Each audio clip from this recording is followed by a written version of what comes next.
SSC CGL tier 1 का result आ गया है। यूपी पुलिस कांस्टेबल का रिज़ल्ट तो कुछ दिन पहले आ गया था, और जो लोग पास हुए हैं उन्हें तो ढेर सारी बधाई, लेकिन जो फेल हुए हैं उन्हें एक बार शांत ढंग से सोचने की ज़रूरत है कि आखिर गलती हो कहाँ रही है।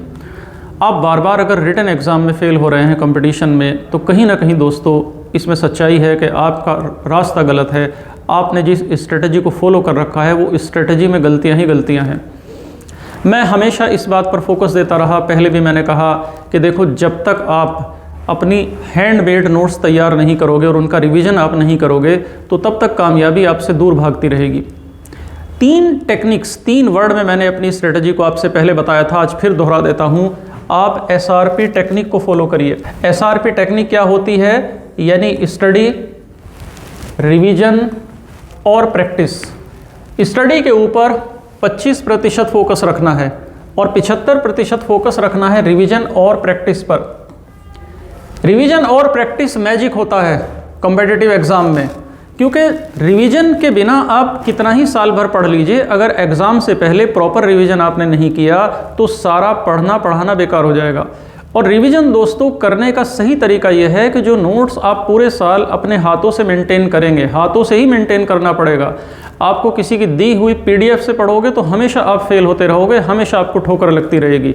अपने हाथों से नोट्स तैयार करिए और उस हाथों से तैयार किए गए नोट्स को शॉर्ट फॉर्म में बना लीजिए। जो लोग बार बार कामयाब होते हैं, साल में 10 एग्ज़ाम हुए, 12 एग्ज़ाम हुए, सब में रिटेन क्वालिफाई किया, इस रहस्य को, इस सीक्रेट को वो शेयर नहीं करते।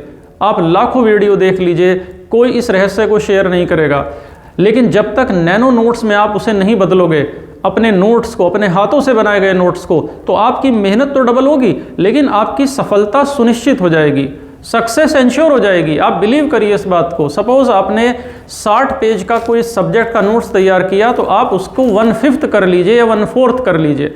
आप उस 60 पन्नों के नोट्स को 12 पन्नों में दोस्तों समेट लीजिए। जब तक आप उस शॉर्ट नोट के मेन पॉइंट करके उसको शॉर्ट नोट्स नहीं बनाओगे, बुलेट नोट्स नहीं बनाओगे, नैनो नोट्स उसका आप नहीं बनाओगे, तो तब तक आप एग्जाम टाइम में रिवीजन नहीं कर सकते, और बिना रिवीजन के आप पेपर क्वालिफाई नहीं कर सकते। प्रैक्टिस इसलिए ज़रूरी है कि सपोज आपका कोई टॉपिक, कोई चैप्टर आपका वीक है, सपोज आपका परसेंटेज नाम का चैप्टर आपका कमज़ोर है, तो आप उस परसेंटेज चैप्टर के मैथ में 500-600 क्वेश्चंस की प्रैक्टिस करो दोस्तों।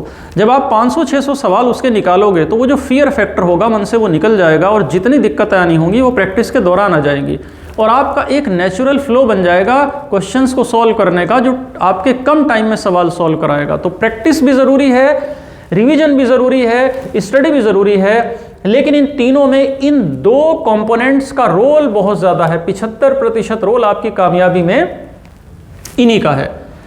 तो जितने भी प्लेटफॉर्म हैं, जहाँ से भी आप स्टडी कर रहे हैं, अगर आप अपने हाथों से नोट्स नहीं बना रहे, अपना क्लास नोट्स मेंटेन नहीं कर रहे हैं, तो पढ़ाई का कोई तरीका आपका सही नहीं है, उसमें फॉल्ट है, उसको आप चेंज करें और स्टैंडर्ड बुक से पढ़ें। हमेशा हार्ड कॉपी की बुक सामने रखें। बुक्स में हमेशा प्रीवियस ईयर को आप तवज्जो दीजिए, हमेशा अपनी प्रायोरिटी दीजिए प्रीवियस ईयर क्वेश्चंस को। ऐसी बुक्स मार्केट में अवेलेबल हैं, उनसे करिए, और निराश होने की कोई ज़रूरत नहीं है। अपनी बिखरी हुई शक्ति को समेटिए और फिर से उठ खड़े होइए। दिल्ली पुलिस का आपका पेपर कैलेंडर आ गया है CGL का, और सितंबर में Delhi police male executive female जो कांस्टेबल की पोस्ट है सितंबर में आएंगी, नवंबर में पेपर होगा। 10 से 11 महीने बाकी हैं। 10-11 महीनों में खुद को पूरी तरह झोंक दीजिए तैयारी में, मिटा करके खुद को तैयारी कीजिए। जब तक 8 से 10 घंटे के कठोर शेड्यूल में और कठोर डिसिप्लिन अपना करके तैयारी नहीं होगी, तो फिर आने वाला पेपर भी आपका नहीं निकलेगा, फिर से निराशा हाथ लगेगी। तो hard work, discipline, study, revision, practice, hard copy books, nano notes, bullet points, ये सारी चीज़ें आप मिक्स कर लें, आपको देखेंगे कि आपको कामयाबी आपके कदमों में आ जाएगी, और पास्ट में जो भी आपको असफलताएं मिलती रही हैं वो दोबारा उनका मुंह आपको नहीं देखना पड़ेगा।